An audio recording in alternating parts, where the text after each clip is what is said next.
Giro de Itália 2020, sétima etapa, 144 quilômetros, 2 sprints intermediários, sem grandes montanhas.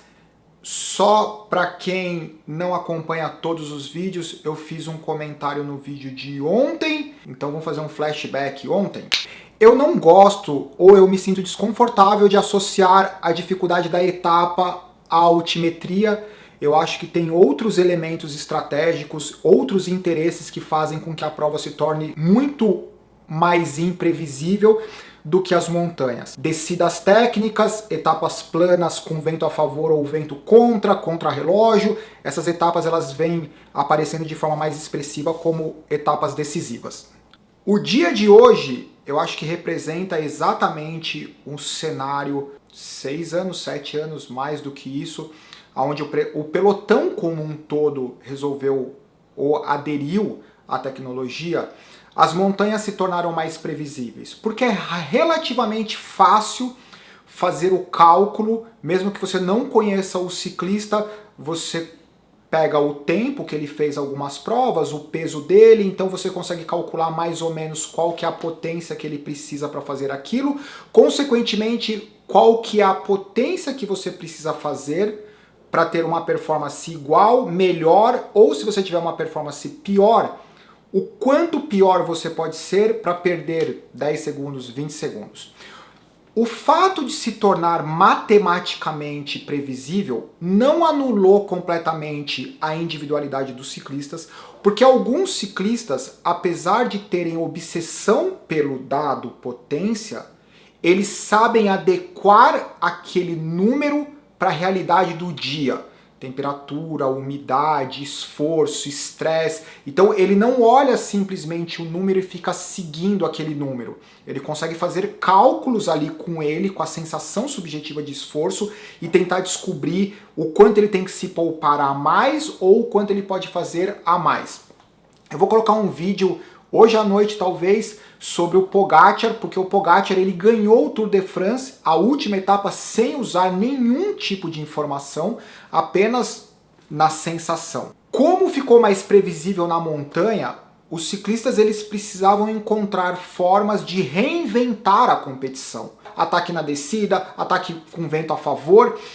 Quando começaram a criticar os medidores de potência, porque o medidor de potência ele tirava a emoção da competição, uma impressão pessoal.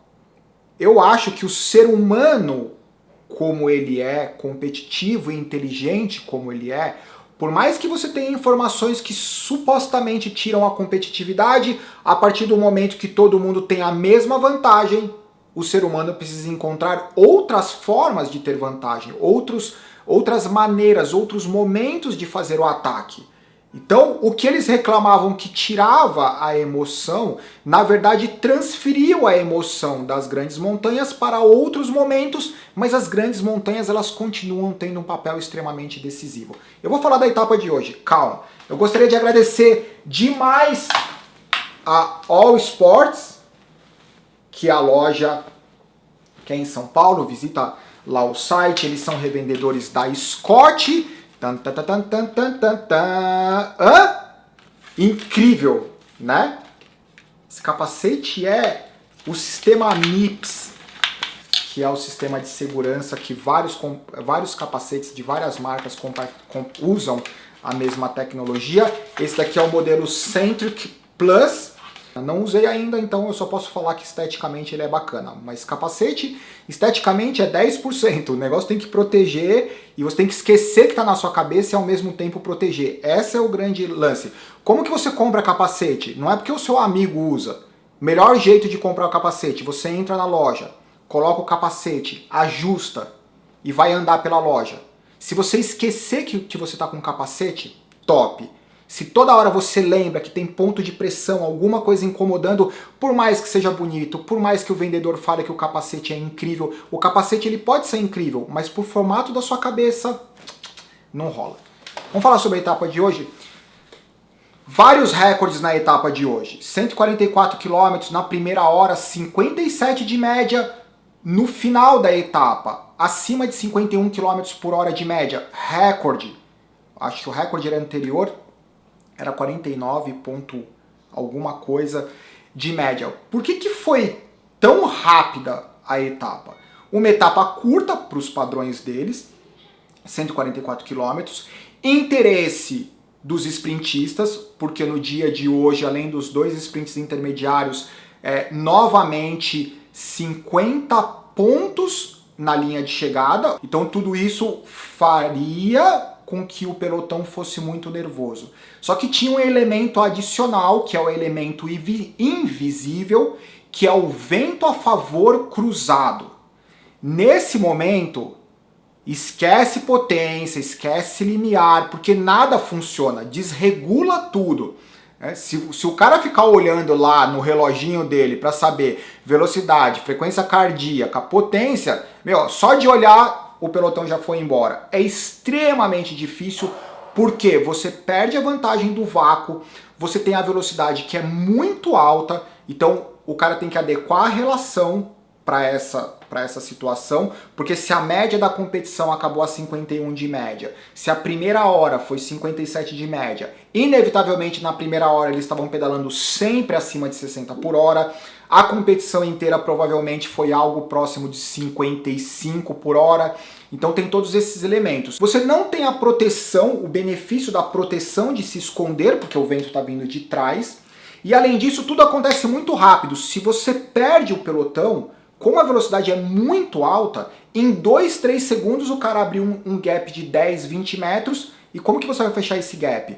Lembrando que a resistência do vento é um dos maiores desafios dos ciclistas, e a dificuldade é exponencial. Se você está pedalando a 30 por hora, se você quiser pedalar a 35, você faz um pouco mais de força. De 35 para 40, você começa a perceber que a coisa não é tão fácil, aliás, para várias pessoas passa a ser bem difícil. De 50 para 51, de 51 para 52, de 52 para 55, isso é muito difícil. Se você está a 52, você quer pedalar a 55, é um outro planeta. Pelotão, algumas tentativas de fuga, mas não precisa dizer que é muito difícil o pelotão conseguir deixar com que isso aconteça, mesmo porque em vários momentos ao longo dos 144 quilômetros, o pelotão ele não estava coeso. O pelotão ele era quebrado em blocos, né? E esses blocos, eles continham atletas interessados pela camisa rosa, atletas interessados pelo sprint. Então foi uma verdadeira guerra, uma verdadeira luta entre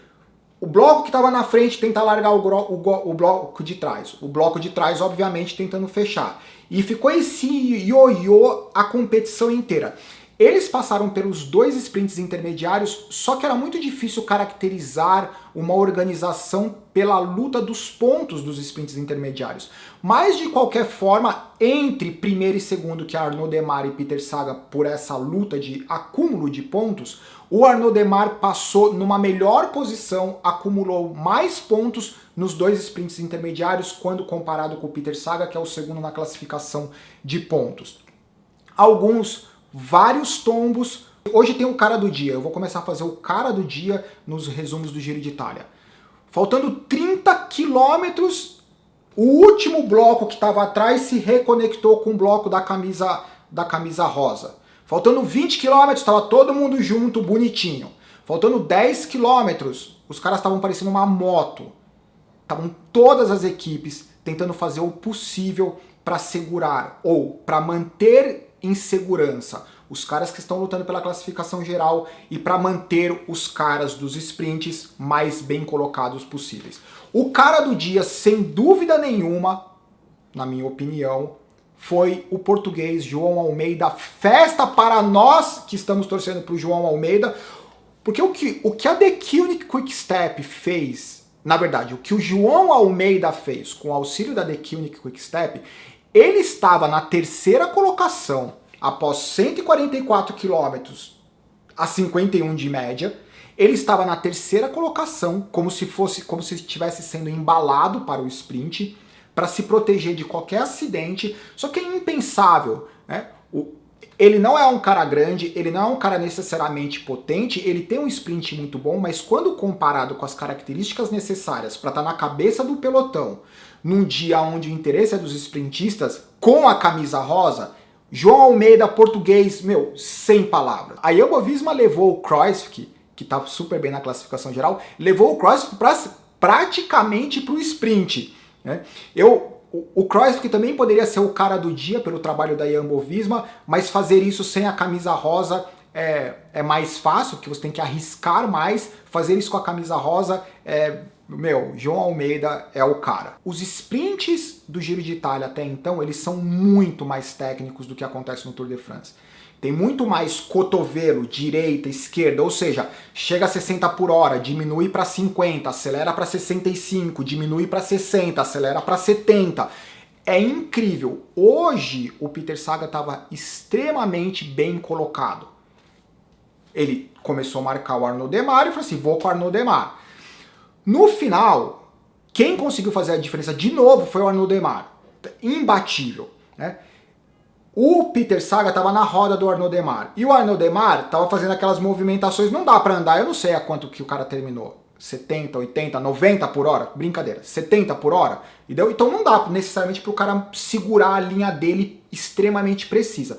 O Peter Sagan estava meio que do lado direito da roda dele, meio que entre a barreira e o Arnaud Démare.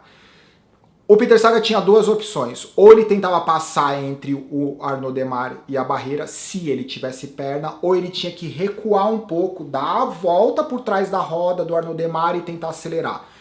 Mesmo tendo o Arnaud Démare a potência que tem, o Peter Sagan ainda meio que fez isso, deu a volta por trás da roda, ainda conseguiu voltar a acelerar, só que era tarde demais. O Peter Sagan reclamou da movimentação do Arnaud Démare. O Peter Sagan não é um cara que geralmente reclama, mas ele é um cara que geralmente os caras reclamam dele, né? Porque quando ele estava no auge da potência, ele era um cara também que não fazia exatamente uma linha super precisa, então talvez ele esteja provando um pouco do próprio veneno. Mas sintam-se à vontade em colocar os comentários.